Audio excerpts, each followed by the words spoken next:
Like and subscribe to my channel and click the bell icon to get new video updates. Paving the way for the next generation of tax professionals, Tony Santiago of TaxSearch Inc. discusses how the tax profession is changing and offers advice on how to develop future tax leaders. This transcript has been edited for length and clarity. David E. Stewart. Welcome to the podcast. I am David Stewart, Editor-in-Chief from Tax Notes Today International. This week, changing of the guard. The tax field is in transition. A significant number of senior practitioners are retiring, and their roles need to be filled by new professionals. This week we take a look at how the tax field is changing and what skills younger professionals need to advance in their careers. Jéanne Rauch Zender, Editor-in-Chief of the State of Tax Notes, is here to talk more. Jéanne, welcome back to the podcast. Jéanne Rauch Zender. It's great, again being there. Dave spoke to someone about it. Can you tell us about your guest Jéanne Rauch Zender? Yes, I was thrilled to welcome my columnist Tony Santiago, founder and president of TaxSearch. Tony Santiago. It's my pleasure. I look forward to it. Jéanne Rauch Zender.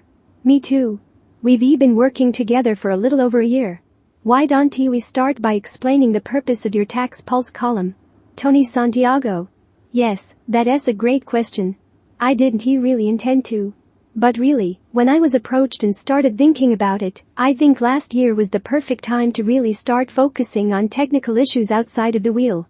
I think you and other organizations are doing a phenomenal job there, but in the tax profession, and particularly at the leadership level, there is a tremendous lack of focus on the non-tax technical implications, especially at a time when so many issues are affecting leadership.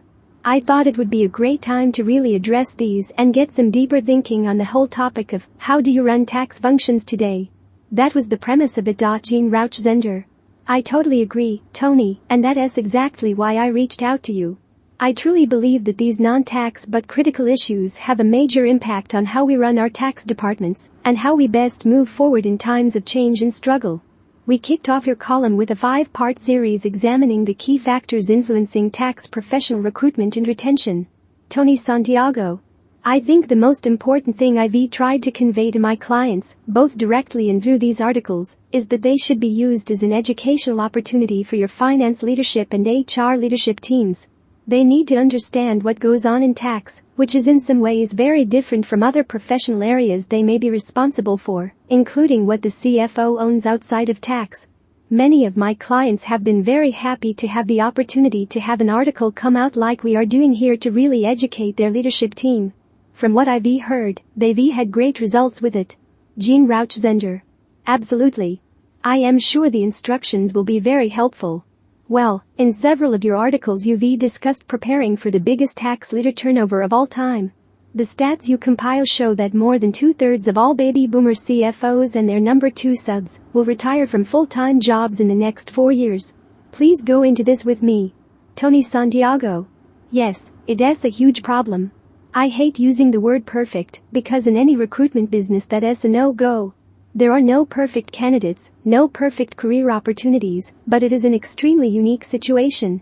We have never seen this type of departure from our leadership team in such a short period of time. In addition, frankly speaking, there is an even greater demand for the tax profession from the spin-offs of these large corporations. They create additional demand for personnel. We also deal with the topics relating to auditing companies, which we will certainly come back to shortly. Their deconsolidation and splitting up into a separate area. We count on them because they staff much of our profession here in the United States.